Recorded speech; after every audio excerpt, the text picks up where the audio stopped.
itu lebih ke kuantitatif. Kenapa? Karena mereka tahu tradisi kita di psikologi itu sangat kuat kuantitatifnya.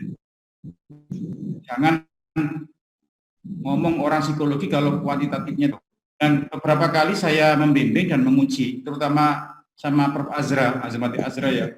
Beliau sangat senang sekali kalau saya itu mengawali penelitian itu melalui kuantitatif dulu, baru kemudian nanti dikualitatifkan. Karena apa? Datanya jelas.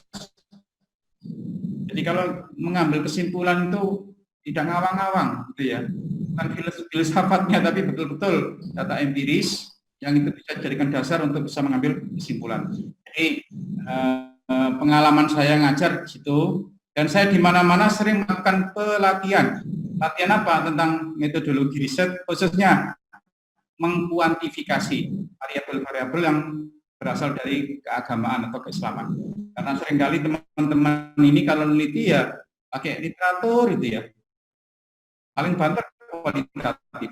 Jarang sekali teman-teman di PTKIN itu menggunakan pendekatan kuantitatif. Lebih banyak ke kualitatif. Sebetulnya saya ini S1, S2, S3 saya itu literatur semua. Kualitatif aja enggak, literatur. Tetapi literatur yang yang alhamdulillah lah. Literatur alhamdulillah itu apa ya? Nah, sambil perkenalan ini Pak Nafan ya. Kenalan biar betul Prof, karena tidak semuanya kenal Prof, karena banyak yang lebih banyak lah yang belum kenal Prof, jadi mungkin bisa dijelaskan. Oke ya. Ya, jadi saya itu pada prinsipnya pengalaman saya S1 literatur, S2 literatur, S3 literatur. Kapan saya secara formal itu menggunakan pendekatan kuantitatif? Ketika saya mengambil S2 yang kedua. Nah ini, kalau ini saya ceritakan, ini yang tertua siapa ini di kelas? Ahmad Junaidi ya? Iya Pak Ahmad. Ya, jangan tertua, nggak enak saya ngomongnya. Yang senior siapa yang senior ini? Soalnya senior itu jarang dipakai Prof Mujib. Arifaya atau Pak Junaidi ini? Jangan saling jangan saling melempar ya. Tapi biasanya kuliah sama senior itu kok. Kalau 9 Prof. Ayo makan bersama, saya ngebosin gitu biasanya itu. Biasanya ya. Kayaknya kadang-kadang senior itu makalah kelompok ya sudah saya ikut namanya saja gitu. Guyon Pak, guyon. Jangan terlalu. Jadi saya ketika S2, Bapak Ibu, itu setelah saya mendapatkan gelar profesor. Jadi saya profesor bidang psikologi Islam tahun 2008. Usia saya belum 40 tahun. Golongan saya masih 3D. Loncat, 4 loncat. Ke 4A, 4B, 4C, 4D. 4 saya loncat. Saya doktor 2005, 2006 langsung ajukan profesor. Tapi nggak percayanya penilai itu sampai berkas saya itu ditahan 2 tahun. Baru 2 tahun kemudian keluar SK saya profesor. Usia belum 40 tahun, masa kerja 10 tahun sebagai PNS, nah itu kan. Nah, setelah saya mendapatkan SK profesor itu, saya baru sadar, loh, saya ini psikologi Islam, bidang psikologi Islam, tetapi S1, S2, S3 saya studi Islam. Lalu apa? Saya kuliah lagi ke S2. Dan saya kuliah bersama mantan mahasiswa saya, Pak Junaidi. Yang ngajar saya bukan profesor, malah ada yang belum doktor yang ngajar saya. Kira-kira seperti itu. Kalau nuruti malu malu gitu ya. Tapi kita enjoy aja. Yang demikian saya kan jadi muda kan. Kenapa? Itu kan sama mahasiswi itu kan jadi muda saya. Apalagi mata saya itu masih mata jelalatan gitu ya. Beda kalau Pak Yai Naf'an itu lain, orangnya Gini Aminarti, Sulis itu. Bahkan tadi ini WA-WAan ini, saya sudah 5 tahun atau 6 ya, jadi ketua Kang Danong juri Kang Danong Banten. Nah, hari Rabu besok mau rapat. Ketua jurinya saya. Bayangkan Pak Junaidi, kalau lihat Kang dan nongnya Pak, bukan Kang Arifai, apa ya dalam benak Pak Arifai itu? Jangan-jangan artinya, Prof, Saya titip satu dong. Ya, ini enggak untuk agar fresh gitu ya, cara saya kuliah lagi gitu. Jadi mohon maaf ya, Pak Rifai, Pak Junedi, usia bukan segala-galanya ya. Artinya nggak usah malu, nggak usah. Insya Allah nanti justru malah matang nanti yang mengajari adik-adiknya, junior-juniornya gitu. Jadi itu, jadi pengalaman saya ketika di S2 itu saya kuantitatif, pakai PET analisis. Rencana saya mau pakai SEM. SEM itu analisis jalur dipadukan dengan analisis faktor.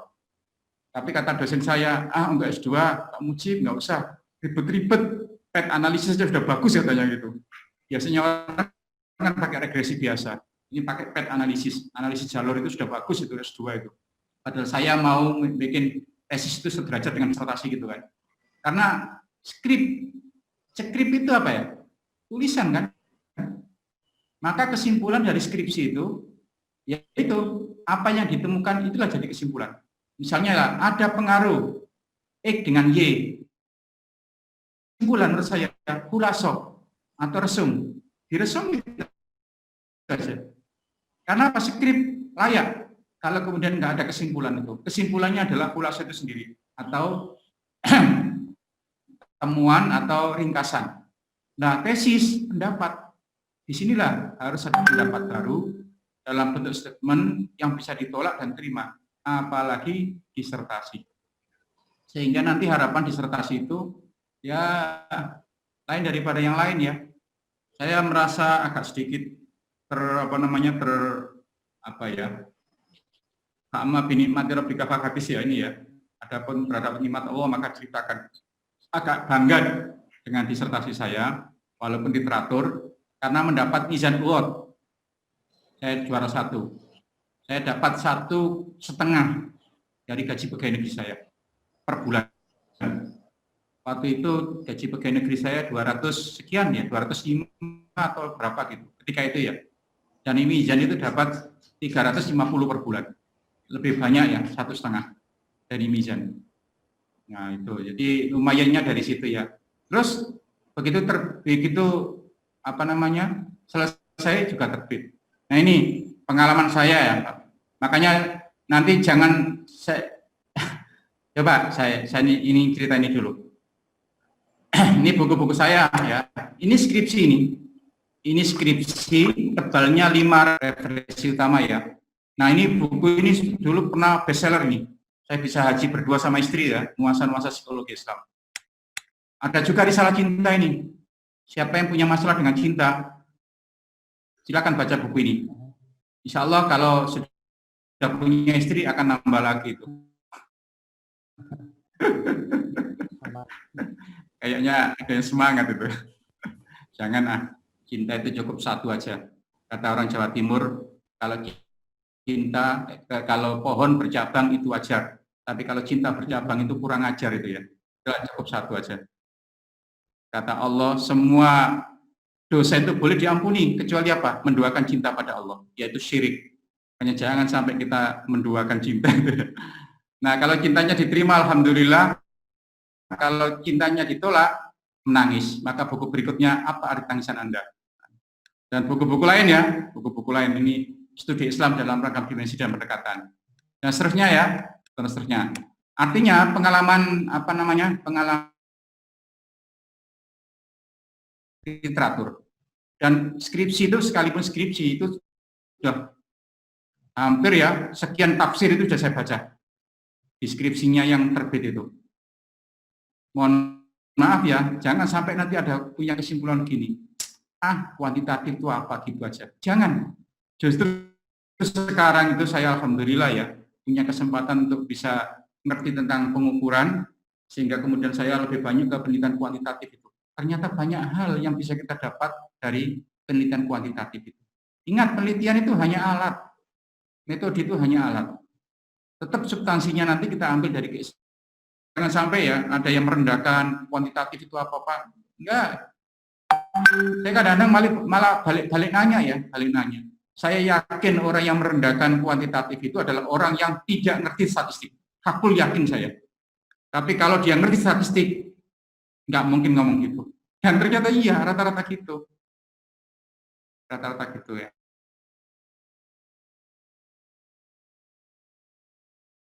Mencoba untuk cari sisi yang lain. Kalau Bapak Ibu sudah pengalaman di S1, S2-nya tentang kualitatif atau literatur, ya kita cobalah nanti mengkuantifikasi gitu kan. Jangan pikirkan statistik. Wah, statistik itu repot, Pak. Jangan. Saya juga nggak ngerti statistik kok. Tapi kalau sekedar untuk menggunakannya, bisa saya. Nah, oleh karena itu ya, sebelum saya menjelaskan lebih jauh, saya ingin kenalan dikit aja ya. Ya, S1, S2-nya itu pernah melakukan penelitian apa gitu ya, atau di luar itu sudah pernah melakukan apa saja gitu ya. Ini yang dari atas ada Pak Ade Fakhrudin. Pak Ade Fakhrudin S1, S2-nya kualitatif kuantitatif. Ternyata cucunya itu nggak selesai kuliahnya. Lalu kita marah-marah kan, kamu tuh gimana nggak selesai? Ternyata cucunya bilang gini, nenek kayak marah-marah melulu. Tuh lihat, ya tulisannya tuh skripsi tesis di gitu, sehari aja jadi gitu. Coba kalau digituin oleh cucunya kan malu itu. Kira-kira gitu kan. Oke ya. Imro'atun ya. Iya, Prof.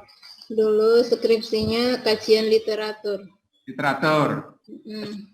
S2-nya kualitatif. Kualitatif. Belum pernah pengalaman kuantitatif ya? Belum. Kira-kira nanti mau nyoba nggak? Kemarin untuk disertasi kualitatif, Prof. Oh gitu ya. Oke. Iwan Ridwan. Baik, Prof. Silakan. Oh, S1, S2-nya penelitiannya. S1 temanya tentang persiapan guru dalam mengajar terhadap keberhasilan pelaksanaan KBK di MTS Python. Berarti Yang kuantitatif. Kuantitatif. Kuantitatif. Menggunakan apa? Analisis apa? Lupa, Prof. S2-nya? S2-nya kualitatif. Temanya tugas dan etika guru dalam perspektif hadis tarbawi. Oh, betul.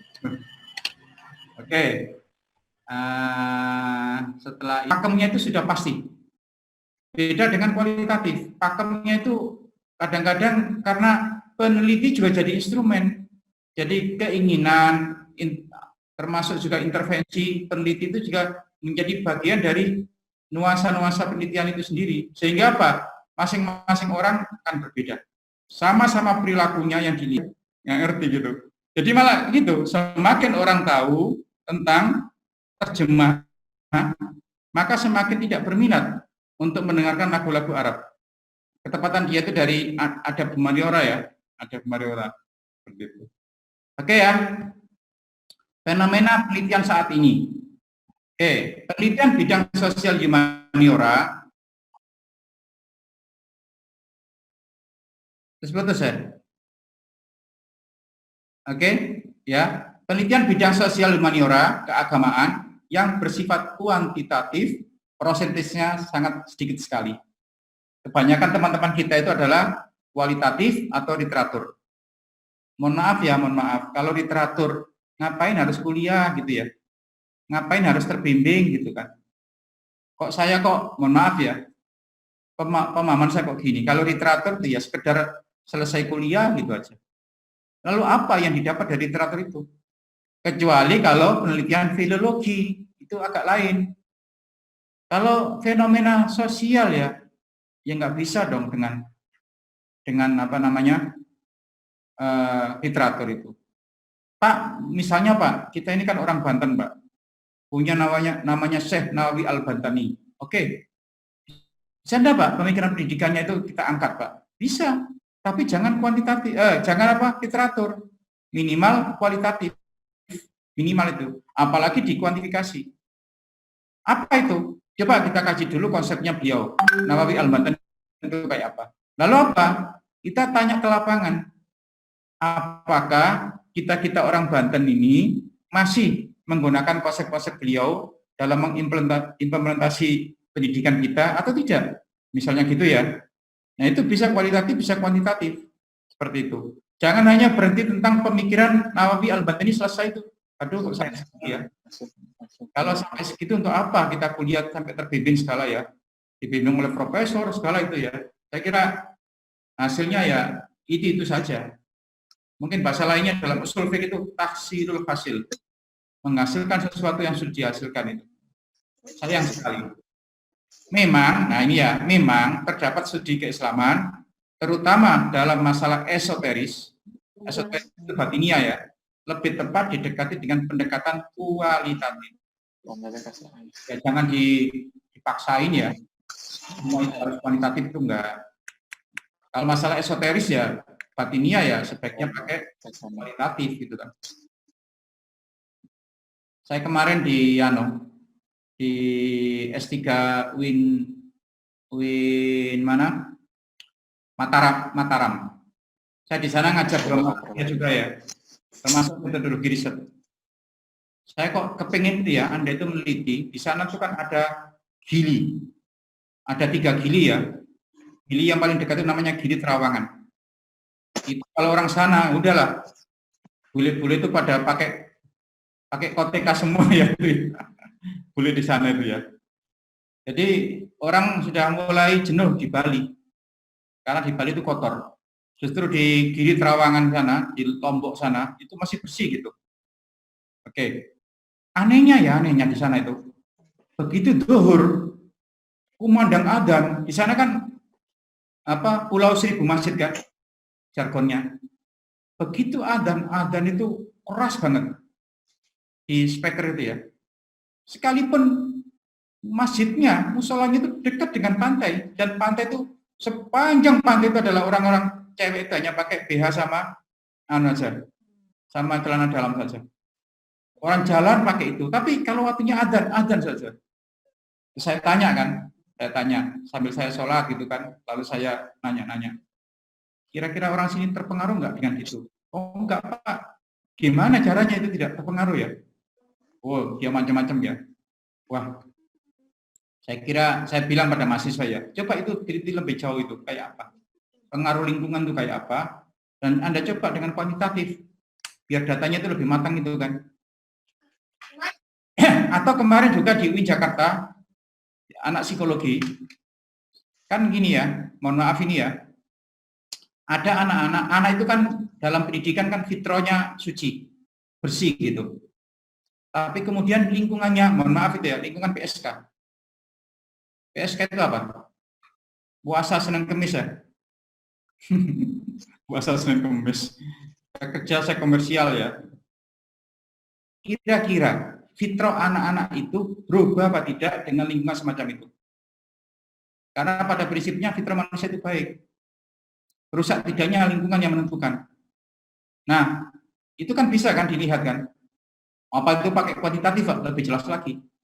Nah, kayak gitu ya. Jadi kalau ada masalah, kecuali kalau yang ditanya itu misalnya ibunya itu lain. Misalnya contohnya gini, makna cinta bagi seorang PSK. Nah mungkin itu nggak perlu kuantitatif kali ya, mungkin kualitatif. Mungkin nggak ada cinta dia itu. Kalau ada cinta, mungkin cinta dalam arti cinta erotik. Tidak cinta-cinta yang lain. Mungkin dulu dia jadi PSK karena sakit hati pada suaminya, lalu kemudian dia masuk ke situ semacam balas dendam gitu. Maka bagi dia nggak ada cinta itu.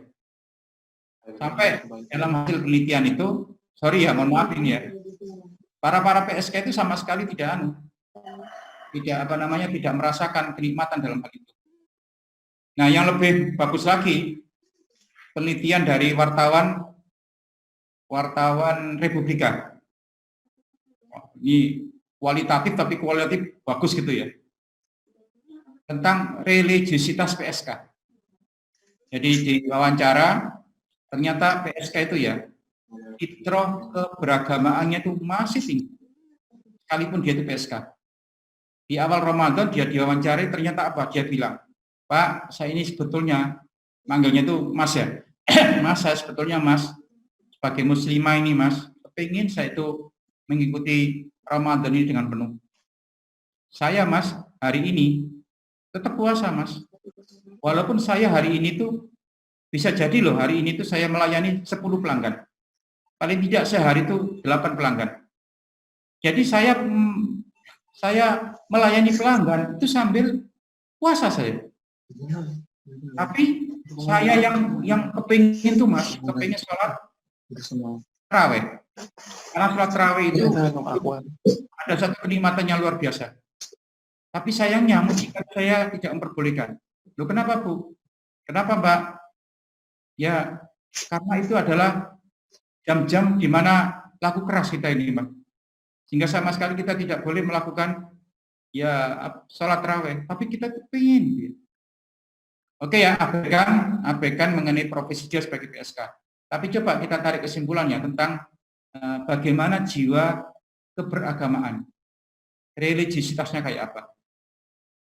Fir'aun aja, ya, saya sudah pernah ke daerahnya Fir'aun sana ya, ke Luxor. Luxor itu 1 malam perjalanan dari Kairo itu ya. Itu sudah di ujung tanduk baru dia kemudian iman pada Allah. Padahal dia itu bukan saja sombong ya, tapi dia mengaku jadi Tuhan. Menjelang dia mati, amantu bi Rabbi Bani Israel. Berarti apa? Jiwa keberagamaan ketuhanan itu masih ada, sekalipun dia ngaku sebagai Tuhan. Nah coba itu kalau gitu-gitu kualitatif oke, ya. Tetapi kalau anaknya dalam skala yang banyak gitu ya, misalnya nguji efektivitas metode ini pada anak di lingkungan PSK misalnya, ya namanya nguji efektivitas ya nggak bisa pakai kualitatif, harus kuantitatif supaya kesimpulan jadi benar gitu. Oke, berikutnya. Pemilihan kuantitatif dan kualitatif sesungguhnya tergantung pada karakteristik penelitian, bukan semata-mata karena kecenderungan peneliti. Saya senangnya ini kok nggak bisa gitu.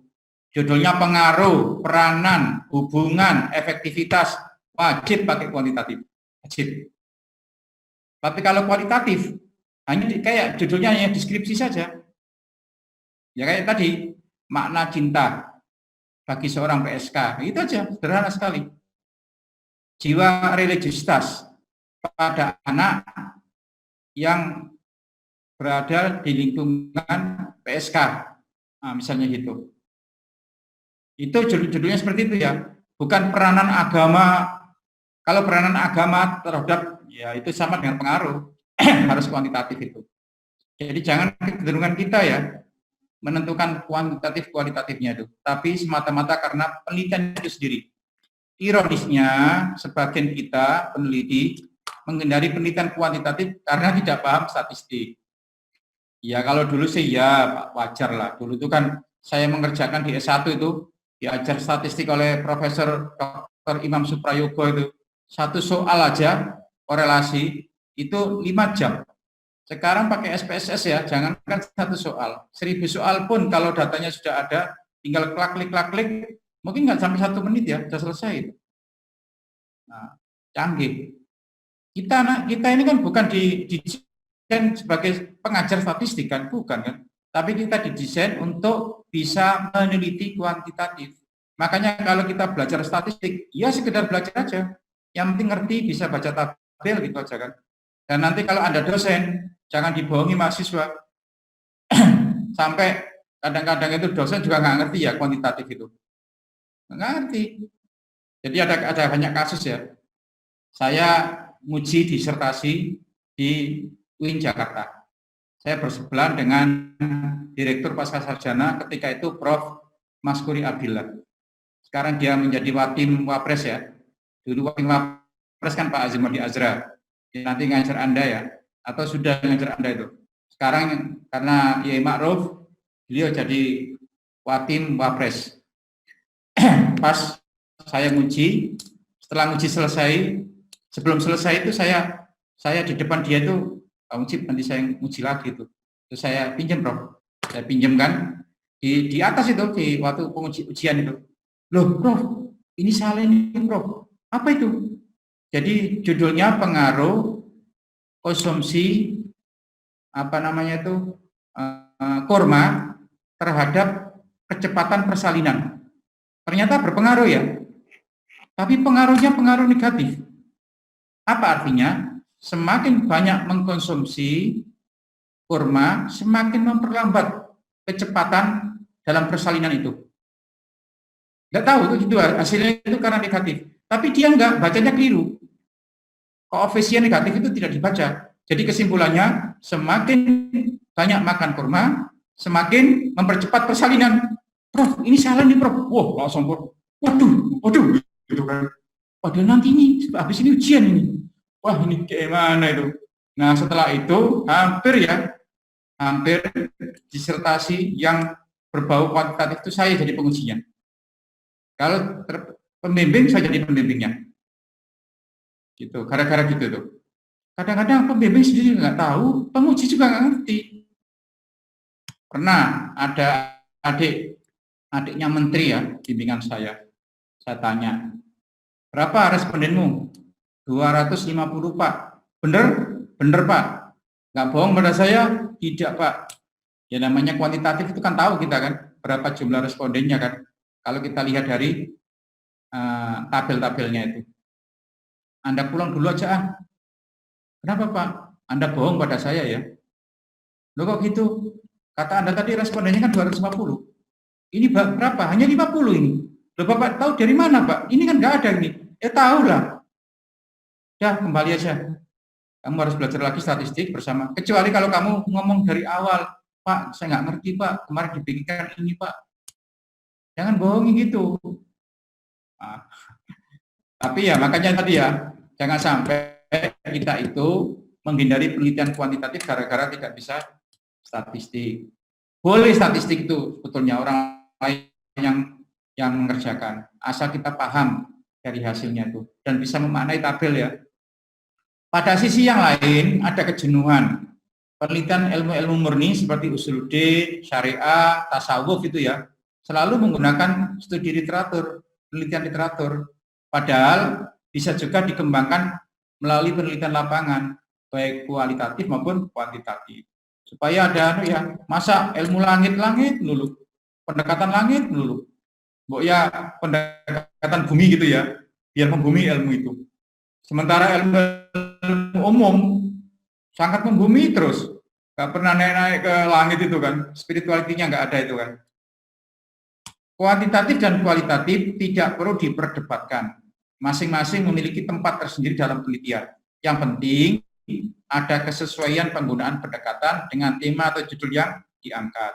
Jadi tidak ada yang lebih hebat, itu nggak ada. Tergantung bagaimana tema judulnya, itu akan menentukan pendekatan kuantitatif atau kualitatif. walaupun kualitatif itu kalau betul-betul itu jadi teori baru. Tapi kalau kuantitatif sulit jadi teori baru itu. Karena kuantitatif itu cepat aus, cepat basi, kira-kira gitu. Kalau kualitatif enggak. Mungkin ada yang pernah dengar ya, Clifford Geertz itu meneliti diri di Mojokerto bahwa masyarakat Islam di sana ada 3. Apa itu? Masyarakat Islam Kejawen, Islam Abangan, Islam Priayi, dan Islam Santri. Ternyata gara-gara itu partai politik kita itu jadi 3 juga. P3, Golkar, PDI. Maka orang-orang yang masuk Islam Kejawen, Islam apa namanya, Abangan, masuk partai PDIP. Mereka-mereka yang santri masuk P3. Mereka-mereka yang priayi masuk Golkar. Walaupun kemudian tahun akhir Golkar, puncaknya Golkar mengalami penghijauan. Sehingga Pak Harto dipanggil Haji Muhammad Soeharto. Ada simaan di dalam Golkar itu ya. Kemudian Golkar sudah menjadi partai hijau gitu kan dulu kan. Bukan partai kuning lagi gitu. Nah, ternyata hasilnya Clifford Geertz itu justru menjadi grand teori yang luar biasa.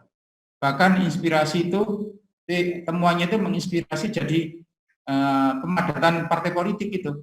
Sementara kalau kuantitatif tidak sampai ke sana.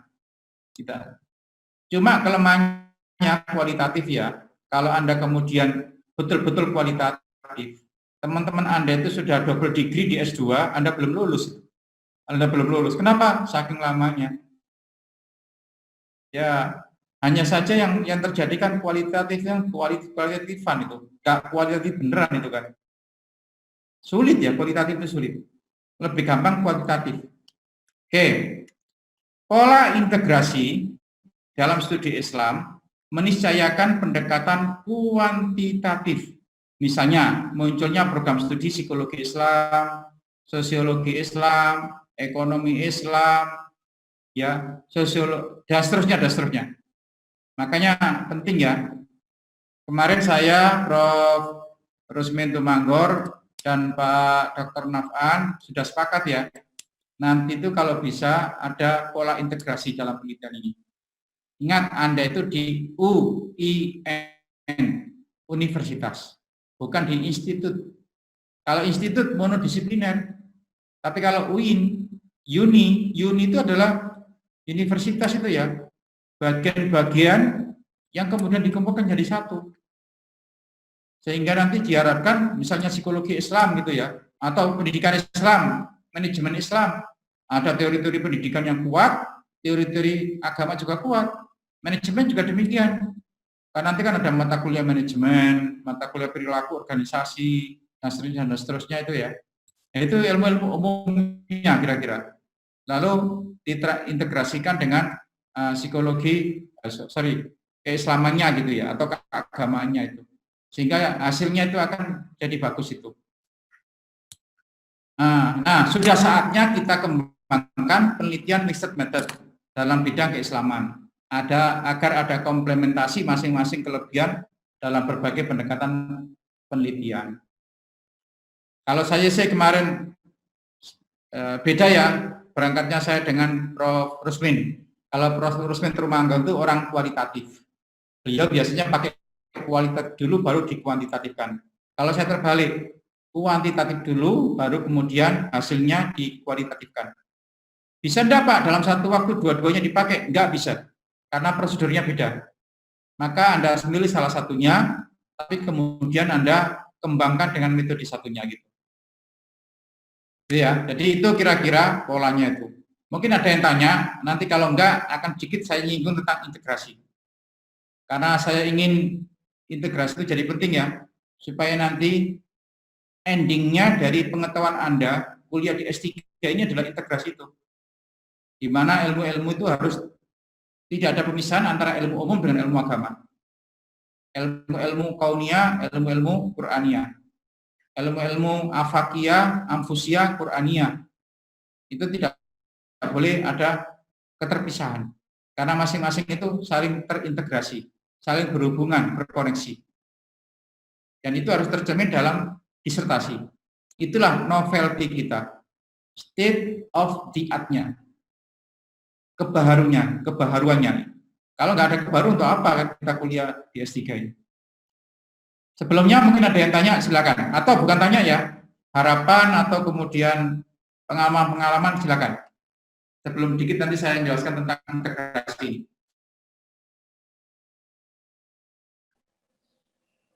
Silakan. Saya ada minum. Oh, mohon izin. Bagi-bagi dulu. Silakan Pak Ade ya. Silakan, nggak apa-apa. Ya, terima kasih Prof.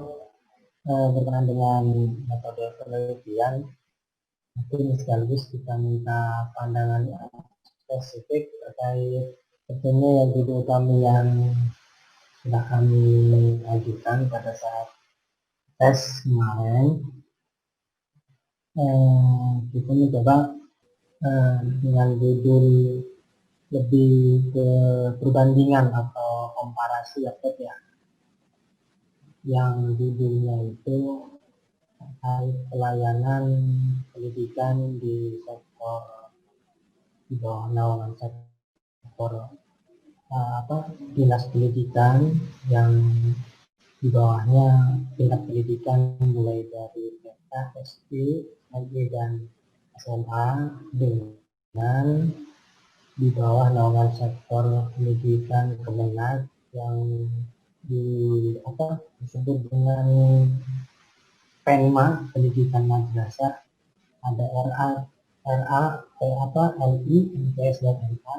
Di situ kita mencoba membandingkan komparasi dari sisi pelayanannya, kira-kira untuk mencari hasil untuk ilmunya itu kira-kira seperti apa? Mohon masukan apa? Oke ya, ada dua hal yang perlu saya komentari. Iya. Ya, saya tidak tahu pengalaman Pak Adi itu apa sama dengan pengalaman saya. Saya dulu membuat proposal untuk kepentingan masuk ke S3 itu hanya sekedar pura-pura saja. Cari proposal yang memungkinkan dapat nilai tinggi. Setelah lulus, saya biarkan itu. Kenapa? Begitu nanti Pak Ade itu kuliah dengan dosen-dosen berikutnya, pasti akan berubah berpikirnya. Pak Ade ambil apa? PAI atau MPI? Ambil MPI, Bro. MPI ya? Iya. Ya coba nanti kalau sudah ketemu dosen-dosen senior gitu ya, akan berubah ya berpikirnya. Oh berarti kemarin itu berpikir saya terlalu sederhana sekali ya. Wah kalau gitu akan berubah. Makanya katanya Pak Dr. Nafan tadi, sangat memungkinkan nanti akan berubah. Itu yang pertama. Yang kedua, sekarang itu modelnya SEM ya. SEM itu Structural Equation Modeling. Model persamaan struktural. Gabungan antara PET analisis atau analisis jalur dengan analisis faktor. Kalau Pak Adi tadi ditanyakan gitu, ya komparasi ya, saya sarankan minimal komparasi yang ada semacam PET analisisnya gitu. Saya kasih contoh gini. Contohnya, kan ini manajemen ya, kinerja ya. Saya kasih judul yang paling gampang aja, biar nanti silakan dianalogikan. Ternyata pegawai itu ada laki-laki, ada perempuan. Ya, anggap aja gitu ya. Ada pegawai laki-laki dan perempuan. Lalu shift itu ada 3 malam. Shift pagi, shift siang sore, shift malam. Waktu ya. Kemudian kinerja. Kinerja itu sebagai, anggap aja kinerja itu sebagai dependent variabelnya. Lalu diteliti. Nanti jangan gini. Pengaruh jenis kelamin dan shift bekerja terhadap kinerja. Jangan gitu. Tapi apa? Shift kinerja itu diletakkan di tengah-tengah. Jadi desainnya itu adalah jenis kelamin dulu, di tengah-tengah itu ada shift bekerja, di ujungnya sebagai dependent variabel adalah kinerja. Pertanyaan gini, untuk jenis kelamin laki-laki, ya shift jam berapa yang lebih tepat untuk bisa meningkatkan kinerja? Untuk perempuan, shift bekerja jam berapa yang bagus untuk bisa meningkatkan kinerja? Atau sama kalau pendidikan, tadi kan MPI, sekarang pendidikan saya kasih contoh. Ada siswa laki-laki perempuan, ada pola asuh otoriter, demokratis, terus satunya otoriter, demokratis, kemudian permisif misalnya gitu ya. Oke. Terus untuk meningkatkan prestasi belajar. Pertanyaannya, lebih cocok mana laki-laki? Lebih cocok pola asuh apa bagi laki-laki untuk bisa meningkatkan prestasi belajarnya? Lebih cocok mana pola asuh bagi perempuan untuk meningkatkan prestasinya? Jadi judulnya bukan, atau pertanyaannya bukan gini, apakah ada pengaruh jenis kelamin, pola asuh, dan pola asuh terhadap prestasi belajar? Bukan itu. Kalau itu sederhana sekali. Ya kan? Beda kan? Pengaruh jenis kelamin dan pola asuh terhadap prestasi belajar. Kalau MPI, pengaruh jenis kelamin, shift jam kerja, dan shift jam kerja terhadap kinerja. Itu terlalu sederhana. Tapi coba kalau pertanyaannya dibalik kayak tadi. Untuk jenis kelamin laki-laki, shift kerja jam berapa yang lebih tepat, lebih bagus dalam rangka meningkatkan kinerjanya. Atau kalau pendidikan, untuk anak perempuan, pola asuh apa yang lebih baik untuk bisa meningkatkan prestasi belajar. Nah, itu ya. Jadi Pak Ade nanti paling tidak yang pola yang saya sarankan itu. Supaya itu lebih dinamikanya lebih bagus. Sehingga nanti ada masukan yang jelas gitu kan. Ya, Prof. Terima kasih, Prof. Tapi nanti kalau variabelnya lebih banyak akan lebih bagus nanti. Itu contoh gampangnya aja itu. Ada lagi, silakan. Ya, Prof. Assalamualaikum. Ya, Waalaikumsalam, Pak Ujang. Terima kasih, Prof. Izin bertanya. Yang pertama, Prof, tentang judul penelitian, Prof. Kalau ada sebuah penelitian, judulnya persis sama gitu, itu menyalahi etika penelitian tidak gitu. Itu yang pertama. Terus yang kedua, ada stigma bahwa kalau kita melakukan secara kuantitatif, apa betul itu lebih mudah untuk diakali gitu angkanya, Prof? Kalau katanya kan kalau satu angka saja kita itu tergantung kepentingan peneliti juga katanya gitu. Ya barangkali kita contoh kasus lah ketika survei-survei di pilkada di apa gitu. Kadang-kadang antara satu lembaga survei dengan lembaga survei yang lain padahal metodologinya sama, ternyata hasilnya berbeda gitu. Maksud saya, kenapa itu Prof bisa terjadi? Itu ya, oke. Terima kasih, Prof. Ya, yang pertama tentang judul sama. Saya jawabnya agak meluas sedikit. Sebetulnya kita itu ada 3 cek namanya. Yang pertama cek plagiasi. Cek plagiasi itu apa? Cek di mana apa yang kita tulis itu bukan tulisan orang lain. Selama itu kita kutip, maka kita tidak termasuk cek plagiasi. Ya, berapapun kata-katanya yang dikutip, yang penting tulisan itu ada footnote-nya, ada catatan kakinya, atau endnote-nya, atau body note-nya, itu sudah aman dari plagiasi. Tapi sekarang tidak berlaku hanya tes plagiasi saja. Cek plagiasi saja, tapi juga ada cek similarity. Apa itu? Kemiripan kata-kata. Jadi nanti kalau judulnya sama, pasti langsung dimirahin judulnya itu. Persis sama. Persis sama. Nah, itu tidak boleh secara keseluruhan, tidak boleh lebih dari 20%. Kalau lebih dari 20%, sekalipun dia tidak plagiasi, karena sudah ada footnote-nya, ada catatan kakinya, tidak boleh. Berarti dia tidak bisa memparafrasi ya daripada kalimat itu. Bayangkan ya, ada sekian orang ini yang kuliah ini, ada 10 orang. Saya kasih bahan makanan, ada bumbu, ada kemudian ada terigu, gula, garam, dan bumbu lainnya. Itu saya bilang gini, silakan Anda masak. Begitu selesai masak, tolong ya disuguhkan ke saya. Kira-kira sama enggak hasilnya nanti? Pasti beda. Mungkin Pak Junedi ya, karena merasa sudah manis gitu, masakannya asin aja dia. Nggak mungkin manis, karena apa? Merasa dirinya sudah manis, ya. Kalau lihat Pak Junedi manis gitu, nggak mungkin masakannya manis. Nah, misalnya gitu. Pak Rifai ya, karena nggak suka dengan yang goreng-goreng itu ya, apalagi goreng-goreng goreng masalah itu ya. Jadi masakannya dikukus. Ya Pak Ujang misalnya masakannya dipanggang. Ternyata apa? Satu bahan yang sama diberikan pada orang yang berbeda, kata-katanya pasti berbeda. Itulah namanya cek similarity itu. Jadi tidak boleh kata-katanya sama, harus beda.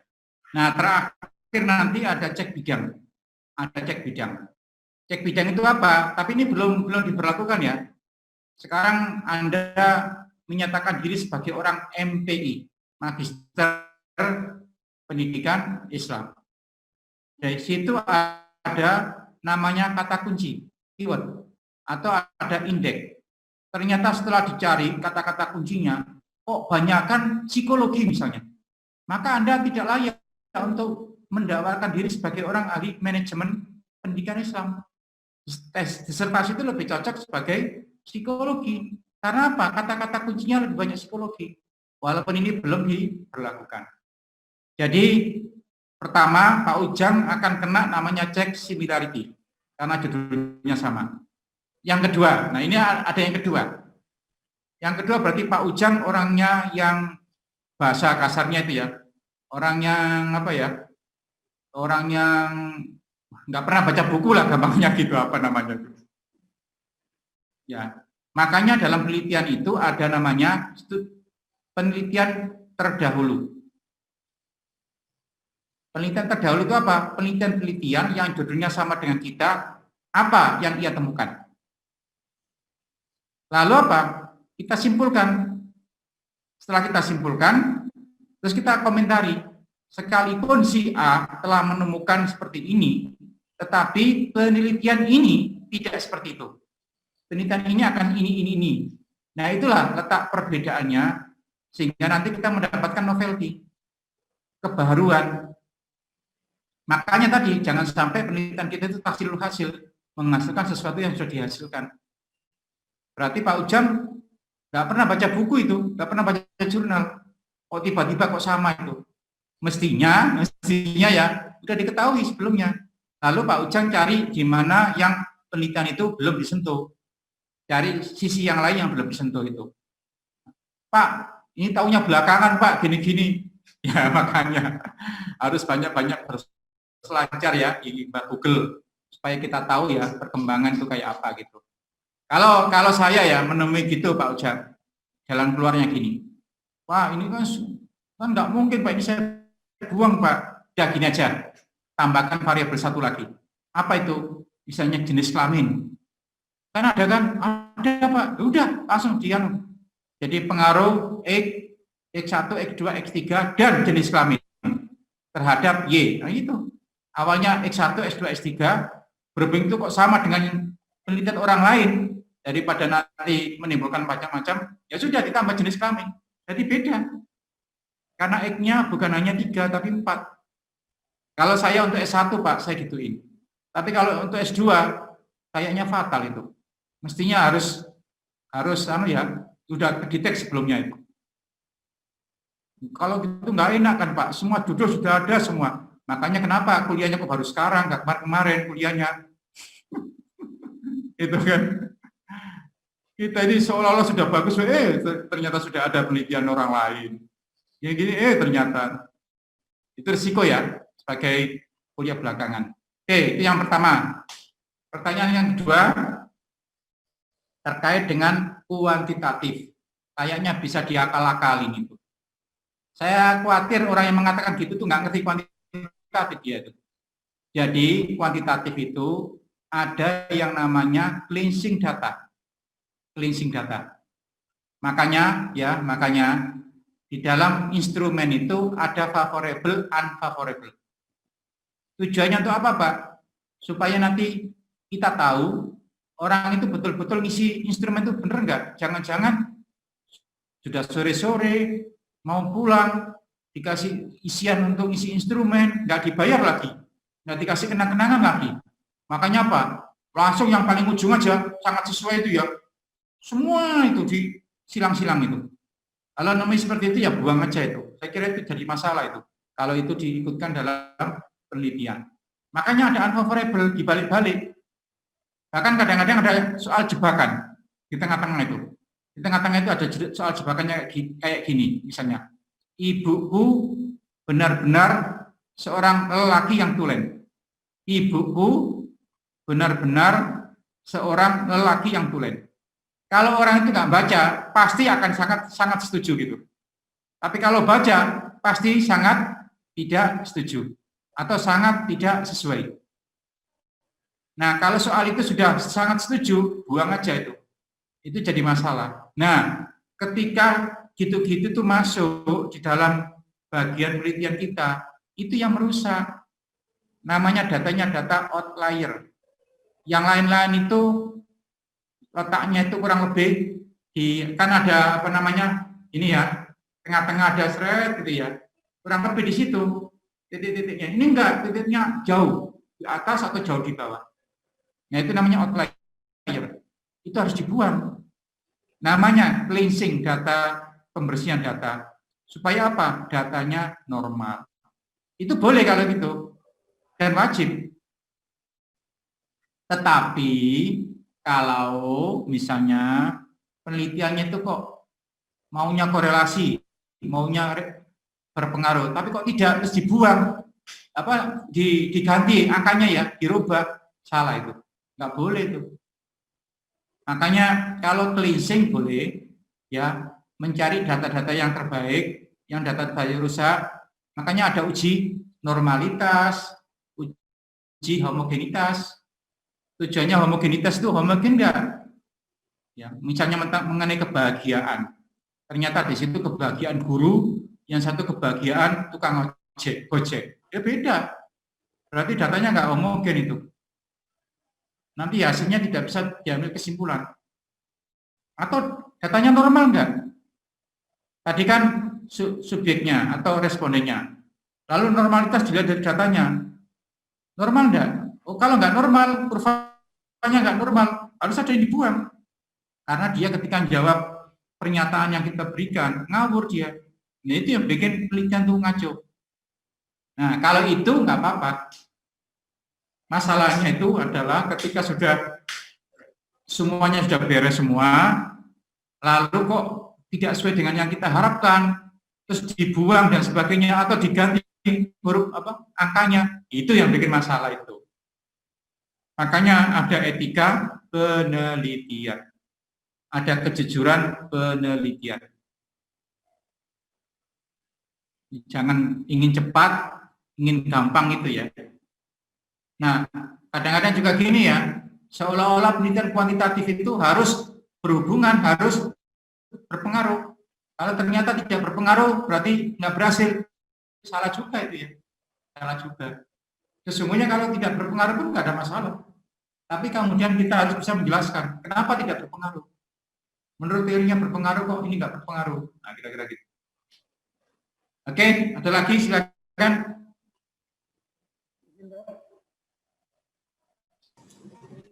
Saya, Prof, mau bertanya. Silakan. Ini kan untuk sementara ini kemarin proposal yang saya masukkan, kan saya ingin analisis buku gitu, Prof. Jadi dari judulnya sih aktualisasi nilai-nilai pendidikan Islam dalam kitab Al-Arabiyyah Baina Yadayk.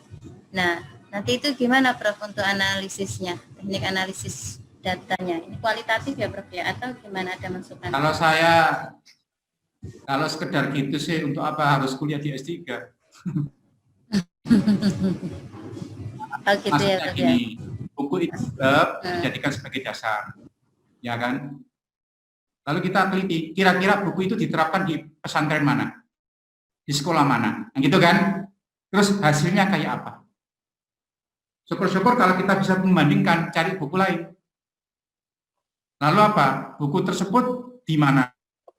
Lalu apa? Kita bandingkan hasilnya antara yang menggunakan buku itu sebagai grand teorinya dalam pelaksanaan pendidikan di lembaga satu, sementara yang lain juga menggunakan yang lain. Nah, itu baru bagus itu.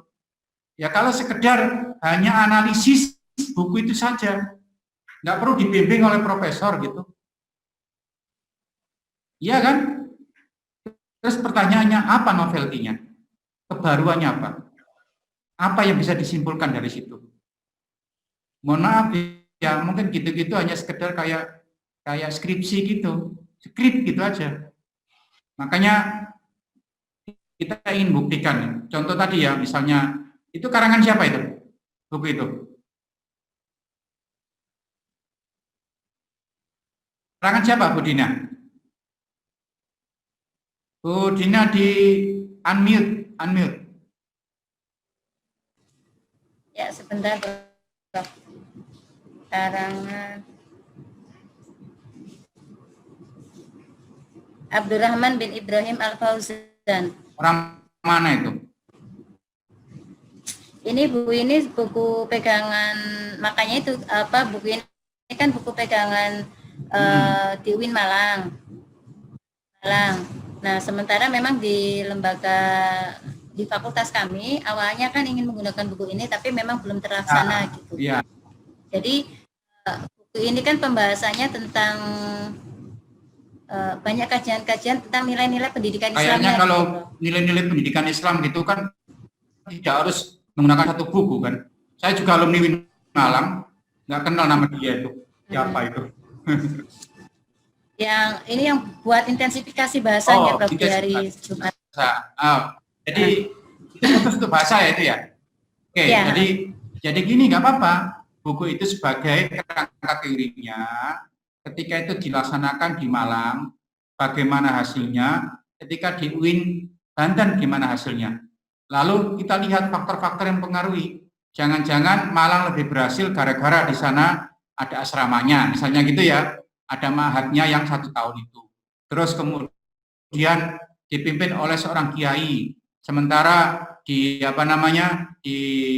di Win Banten mungkin bukan kiai ya, mungkin ustadz biasa gitu, yang sekedar ngajar biasa.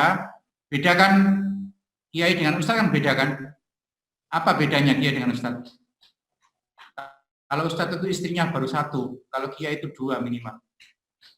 Bukan kiai kalau istrinya 1 itu, ustadz itu namanya. Makanya saya kalau dipanggil Pak Nafan kiai itu, jangan. Syaratnya saya nggak kuat itu.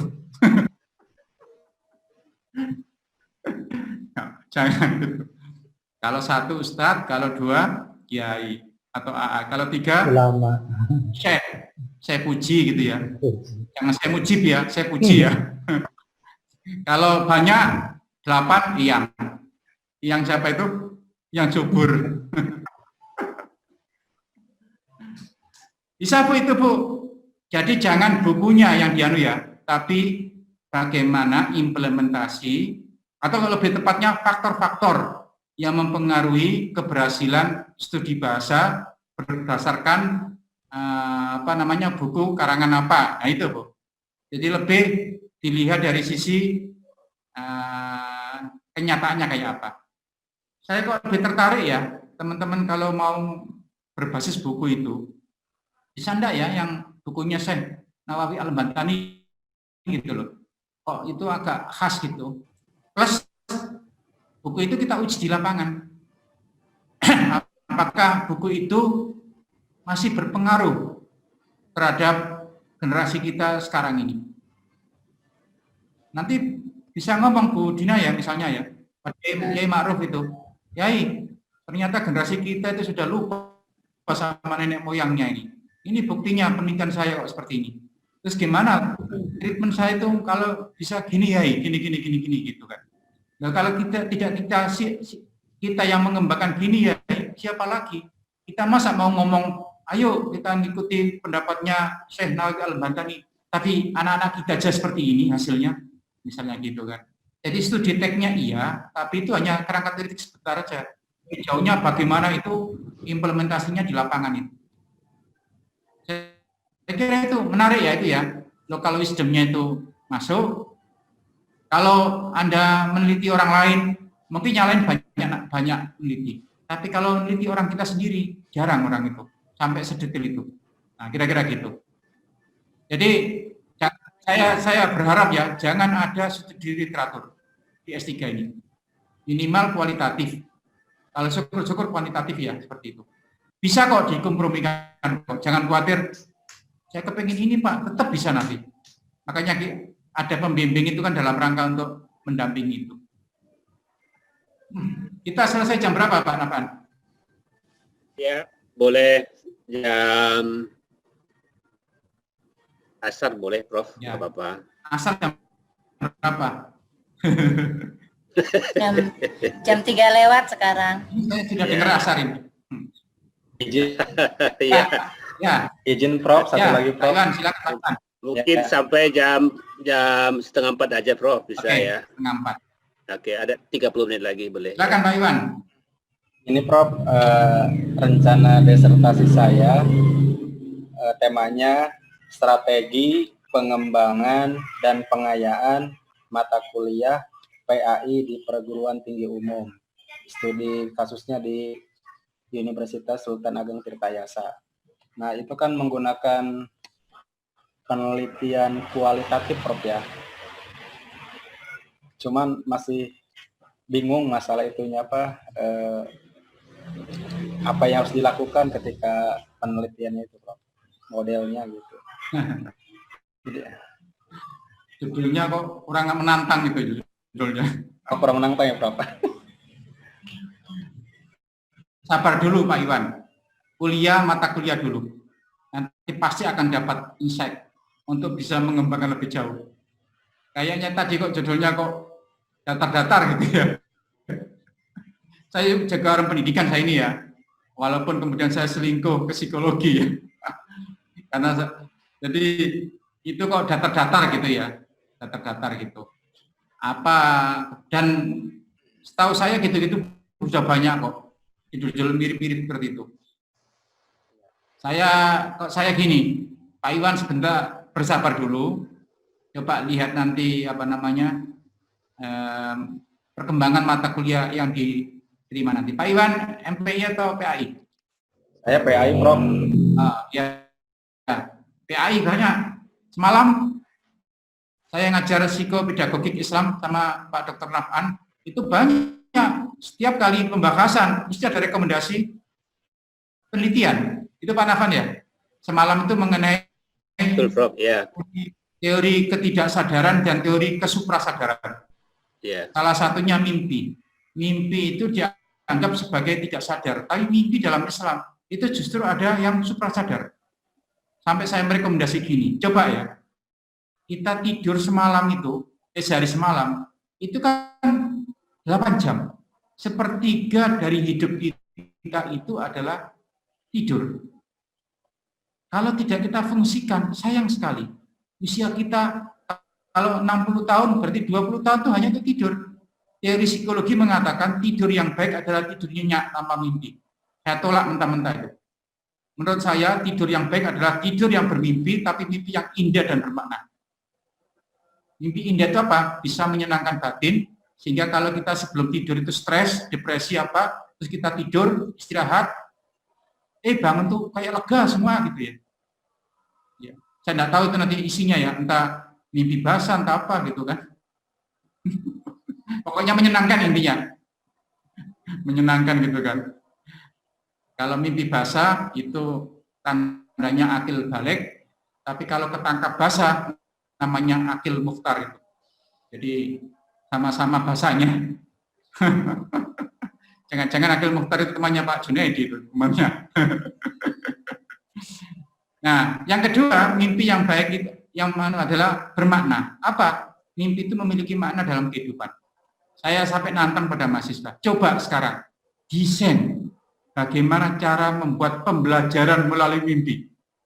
Supaya apa? Sayang sepertiga hidup kita biarkan begitu saja. Didesain. Kenapa kemudian ada mimpi? Kenapa kemudian ada sholat istikharah, sholat hajat sebelum tidur? Kenapa doa tidur penting? Itu kan doa tidur apa? Enggak doa tidur ini. Ayo apa doa tidur? Ada Apa, kata Pak, ada dua ya Pak Prof ya.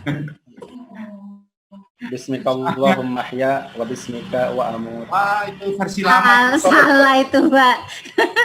Pak Rifai yang bisa Prof. Oh, Pak Rifai tahu ya? Jadi ada anak TK ditanya gurunya, anak-anak siapa yang bisa berdoa? Angkat tangan semua kan. Iya, kamu yang gendut itu. Doa makan Bu, silakan. Bu mau barik lana, bla bla bla bla. Terakhir kamu doa apa? Doa tidur Bu. Coba. Allahumma janibna minasyaiton wa janibna rozaknahu. Hah? Gurunya kaget kan? Kok gitu? Iya Bu, tiap malam sebelum saya tidur mesti saya dengar bapak saya dan ibu saya selalu berdoa Allahumma janibna. Kata gurunya. Tiap malam kuat banget. Jam apa itu? Makanya ya gitu, tapi ya harus diatur gitulah Pak Iwan. Jangan keras-keras Pak Iwan. Jangan sampai kedengaran. Semangat itu semangat ya, tapi jangan. Dan anak itu kan peniru ulung gitu kan, peniru ulung. Maka apa yang dilakukan oleh bapaknya itu, ibunya selalu diikutinya, walaupun tanpa sadar ya.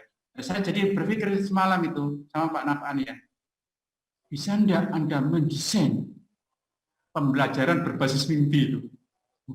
Secara teoritik ada. Ternyata mimpi itu ada dua macam, ada mimpi yang tidak disadari, ada mimpi yang disadari. Kalau gelombang otak sampai pada tingkat gamma. Nah, nanti saya yakin Pak Iwan nanti bersama dengan kuliah akan bertambah wawasannya dan akan mungkin cari yang lain lah nanti. Insya Allah ya, judulnya akan selingkuh dengan judul yang lain itu. Selingkuh sih. Ada lagi silakan. Ya kita agak brainstorming ini, biar nggak bosan ya. Kalau saya ngomong terus kan bosan gitu. Saya dulu juga gitu Pak Iwan. S2, S3 saya juga tidak sama dengan apa yang saya rencanakan. Dua-duanya berubah di tengah jalan.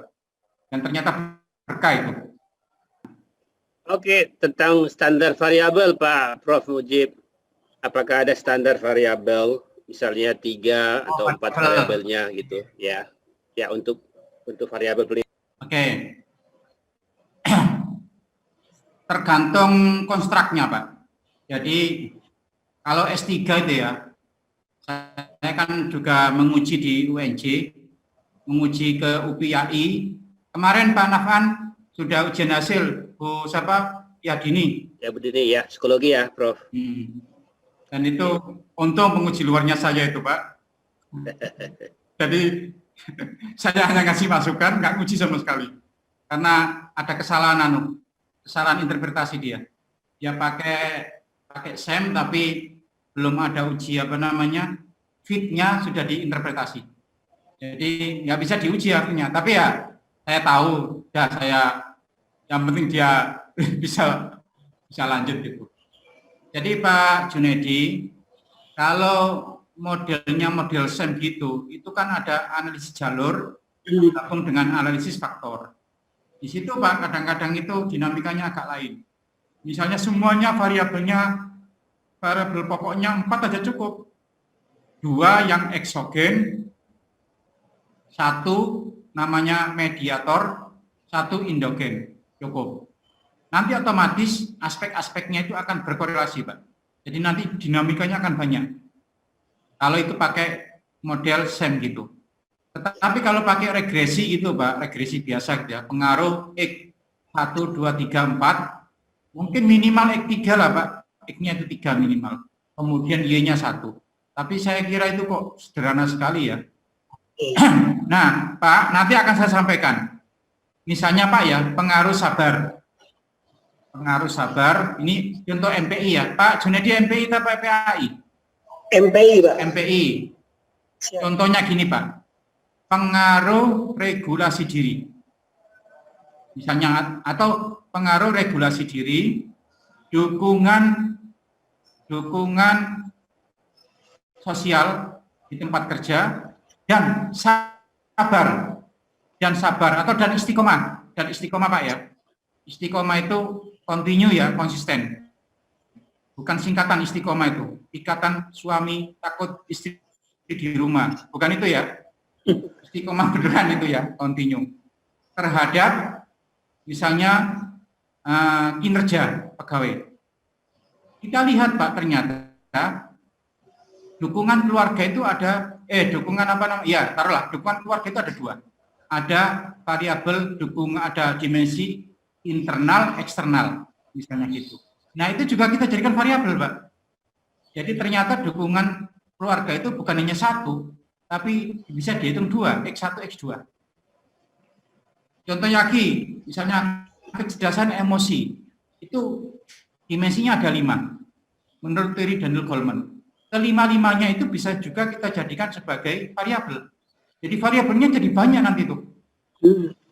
Sebab kalau pengaruh kecerdasan emosi, dukungan keluarga, dan sabar terhadap kinerja, dinamikanya nggak akan bagus, Pak. Tapi kalau kecerdasan emosi dibagi 5 tadi, 5-5-nya kita hitung, nanti bakal tahu jenis kecerdasan emosi yang mana yang berpengaruh. Apa nggak repot Pak? Enggak, gampang statistiknya itu. Gampang. Kita hanya mengklasifikasi skornya aja. Nah, seperti itu. Jadi sebetulnya berapa jumlahnya itu kadang-kadang tergantung dari desain kita itu kayak apa.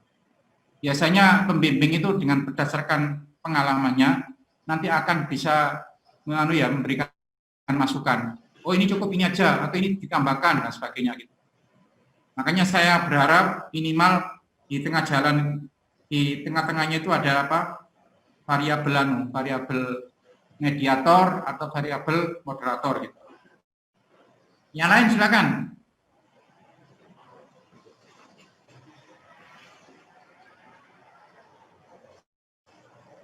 Ada lagi?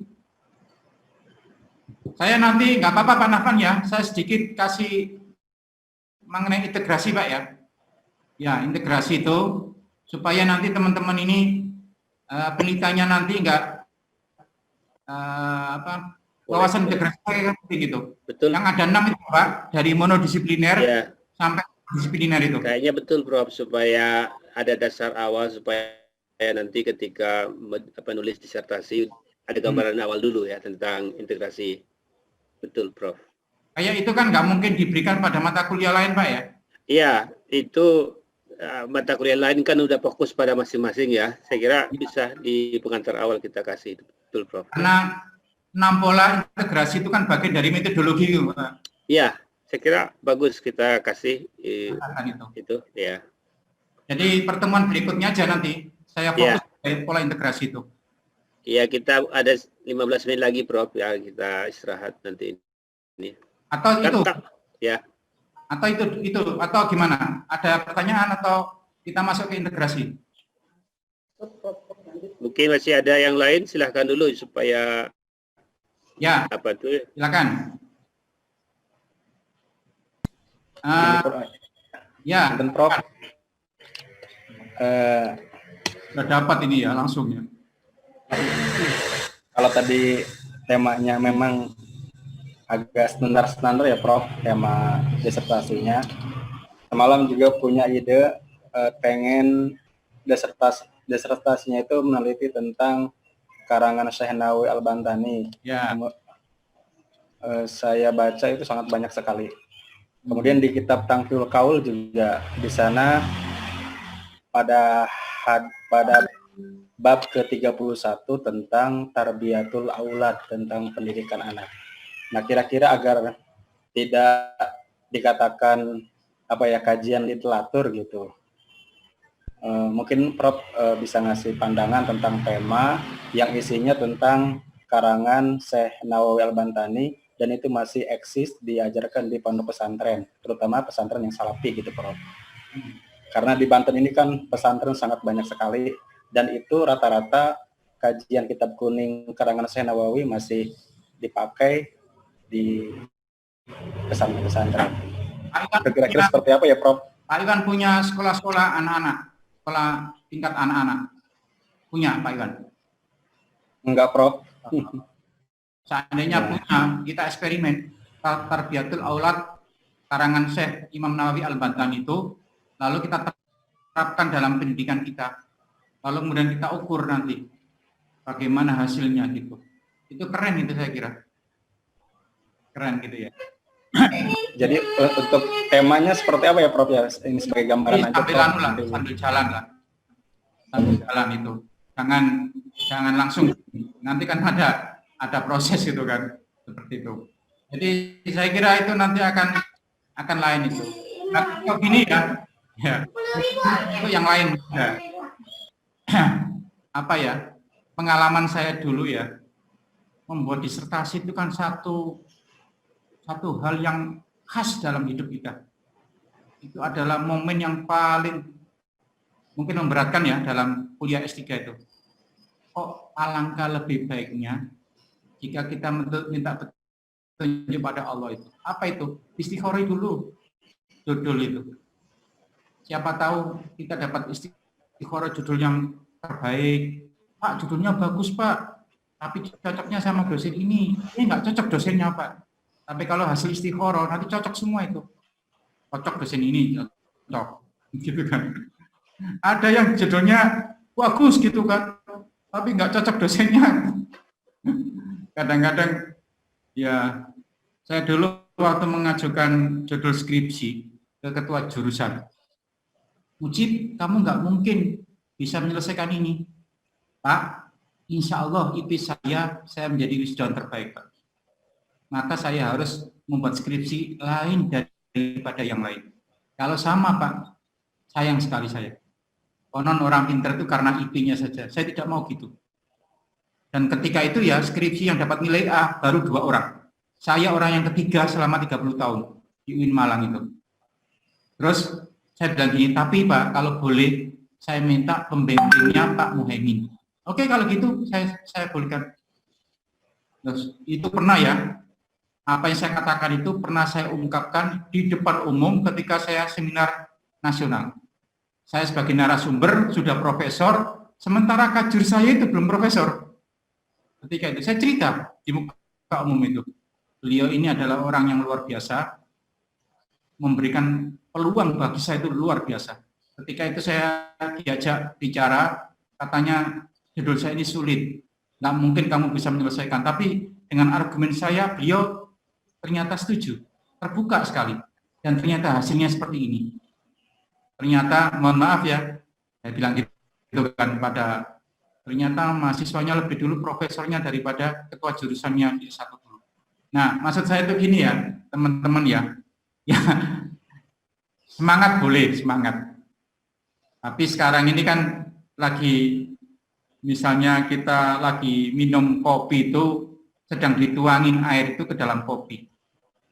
Lalu kita aduk, masih campur antara air dengan kopi itu. Cobalah, endapkan dulu, sampai air kopi itu bening.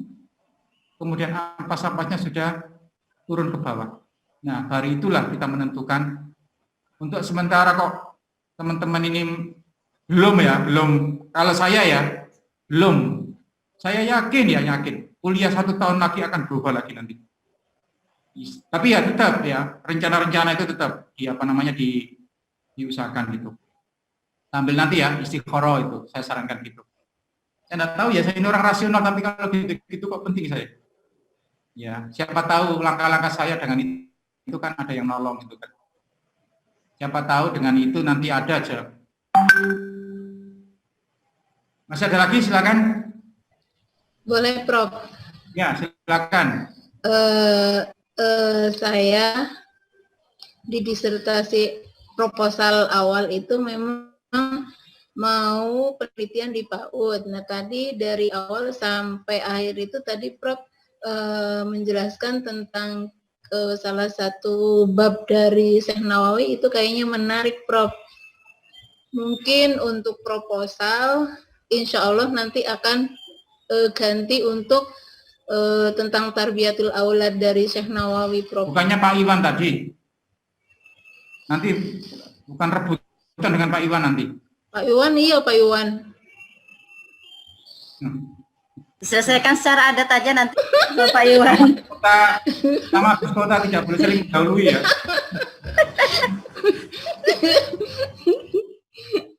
Ya silakan aja. Karena kebetulan kan dari S1, S2 itu kan penelitiannya di tingkat PAUD. Nah, rencana disertasi pun tetap di konsennya di tingkat PAUD. Nah, kemarin kan tentang pendidikan Islam berwawasan lingkungan hidup di RA, Prof. Kayaknya pingin rubah ya, Prof. Nah, saya itu sering ya menguji disertasi ini, disertasi PAUD UNJ ini. Ini setebal ini disertasinya. Saya Senin kemarin uji. Ini saya hampir PAUD itu UNJ saya yang uji sebagai penguji luar. Ya, kenapa kok saya? Karena dosen-dosennya itu juga sering konsultasi ke saya. Prof, gimana caranya jadi profesor katanya gitu, malah gitu. Ini contohnya ini. Judulnya pengembangan media pembelajaran game Kalistung digital untuk peningkatan keterampilan kognitif dan literasi anak usia dini. Berarti itu metodenya R&D ya, Prof? Iya, yang ini. R&D? Ya. Dan dia punya anu ya, buku eksperimennya. Produknya ya Prof ya. Saya perlihatkan ini. Galau jadi galau. Pertemuan ketiga udah pada galau semua nih Pak Dokter Nafan. Tuh, Pak Rifail tambah Itu pusing. bagus itu Bu Dina. Kalau sudah ada masuk, itu Iya. berarti kan ada proses ya. Ada kemajuan. Ya, ada kemajuan berarti ada sesuatu yang proses di Iya. di pikiran. Tapi kalau hanya diam aja, itu berarti belum khawatir. Nggak ada yang masuk, nggak ada yang keluar, Bu. Nah, ini berarti sudah ada di dalam. Kalau Iya, menurut iya. psikologi itu, Prof Mujib ya, itu berarti bagus. Ada buku Ya, eksperimennya kemarin. Ada ya. buku khusus eksperimen. Kalau ini judulnya, ini juga ya, UNJ ya.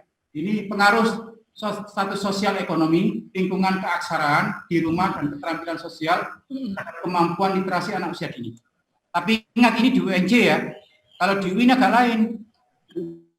Makanya ada konsep integrasi. Integrasi itu nanti akan saya sampaikan di pertemuan berikutnya itu. Kemudian ini ya. Ini UNJ semua ini. Ini pengaruh jenis permainan dan harga diri terhadap kemampuan berhitung permulaan. Kemudian hubungan aktivitas fisik, sosial, ekonomi, dan lingkungan keluarga terhadap keterampilan sosial.